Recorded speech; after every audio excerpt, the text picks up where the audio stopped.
कंचे खेलने वाला राजा। समय की कदर, समय ही असली धन है। बहुत समय पहले एक समृद्ध राज्य था, सुंदर, हरा भरा और खुशहाल। उस राज्य का राजा वीरेंद्र सिंह था, बुद्धिमान, दयालु और शक्तिशाली। लेकिन एक समस्या थी। राजा को एक अजीब शौक था, कंचे खेलना। बचपन में वह अपने दोस्तों के साथ घंटों कंचे खेला करता था। राजा बनने के बाद भी उसका यह शौक खत्म नहीं हुआ, बल्कि बढ़ गया। अब स्थिति यह थी कि जहां लोग उम्मीद करते कि राजा दरबार में बैठकर राज्य के काम करे, फैसले ले, सेना और प्रजा की देखभाल करे, वहां राजा सुबह से शाम तक महल के बगीचे में कंचे खेलते रहते। मंत्री इंतजार करते, सैनिक आदेश की प्रतीक्षा करते, जनता समस्याओं के समाधान के लिए खड़ी रहती।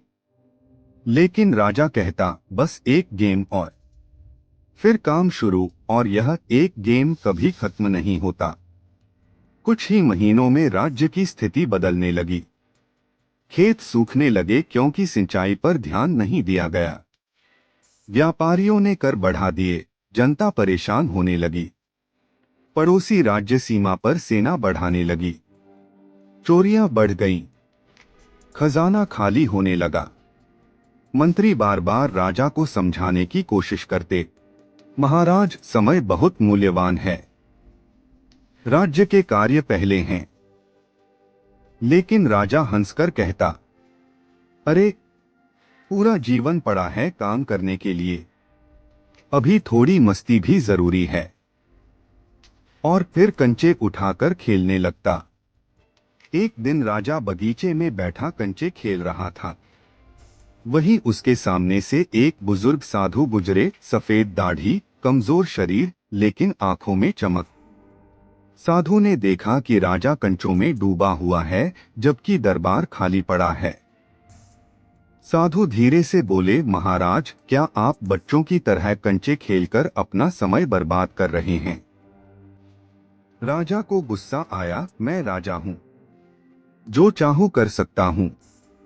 साधु शांत स्वर में बोले, हाँ, आप राजा हैं, लेकिन समय का राजा कोई नहीं। राजा चौंक गया। साधु ने जमीन से एक कंचा उठाया और बोले, महाराज, बताइए यह कंचा कितनी कीमत का है? राजा बोला, कुछ भी नहीं, बस एक कंचा है। साधु ने मुस्कुराते हुए कहा, ठीक वैसे ही जैसे आप अपने समय को समझते हैं। राजा की भौहें सिकुड़ गईं। साधु ने कहा, महाराज, क्या आप जानते हैं, जिसने समय गवा दिया, उसने सब कुछ गवा दिया। धन, शक्ति, राज्य, सम्मान, सब समय के साथ ही टिके हैं। फिर साधु ने एक अद्भुत बात कही, आप हर दिन अपने जीवन का एक कंचा खो रहे हैं। एक बार खोया हुआ समय कभी वापस नहीं आता। राजा ने हंसते हुए कहा, लेकिन मैं कल से काम कर लूंगा। साधु ने सिर हिलाया। कल? क्या आपने यह वादा खुद से पहले कभी किया है? राजा रुक गया। उसे याद आया कि वह महीनों से यही कहता आ रहा था, कल करूंगा। साधु ने राजा को एक थैली दी। थैली में 30 कंचे थे। उन्होंने कहा, इस थैली में आपके जीवन के बाकी दिन नहीं, बल्कि अवसर हैं।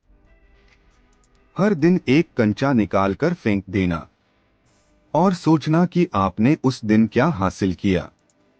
राजा ने थैली ले ली। अगले दिन राजा सुबह उठा और एक कंचा फेंका। उसने सोचा, मैंने कल क्या किया? उत्तर आया, कंचे खेले। उसे शर्म महसूस हुई। दूसरे दिन उसने फिर कंचा फेंका, फिर वही जवाब। तीसरे दिन उसने कंचा हाथ में लिया और अचानक महसूस किया, अगर मैंने आज भी कुछ नहीं किया तो यह भी बर्बाद हो जाएगा। उस दिन पहली बार वह दरबार गया। धीरे धीरे सिंचाई व्यवस्था ठीक हुई, व्यापार को नियंत्रित किया गया, सैनिकों को प्रशिक्षण मिला, चोर पकड़े गए, जनता खुश होने लगी।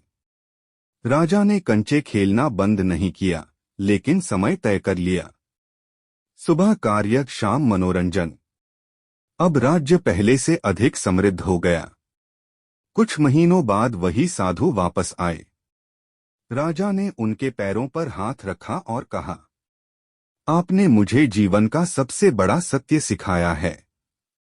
समय ही असली धन है। साधु ने मुस्कुराते हुए कहा, महाराज, धन खत्म होकर लौट सकता है, राज्य छिनकर वापस मिल सकता है, लेकिन समय एक बार चला जाए तो कभी वापस नहीं आता। राजा ने अंत में कहा, मैं राज्य का राजा हूं, लेकिन समय का नहीं। समय ही असली राजा है। और तभी से राज्य में एक कहावत प्रचलित हो गई, जो समय गंवाता है वह सब गवा देता है। कहानी का संदेश, समय सबसे मूल्यवान संपत्ति है। मनोरंजन जरूरी है, लेकिन सीमित। जो समय गंवाता है वह अवसर गंवाता है। समय प्रबंधन सफलता की कुंजी है। आज का काम कल पर मत टालो।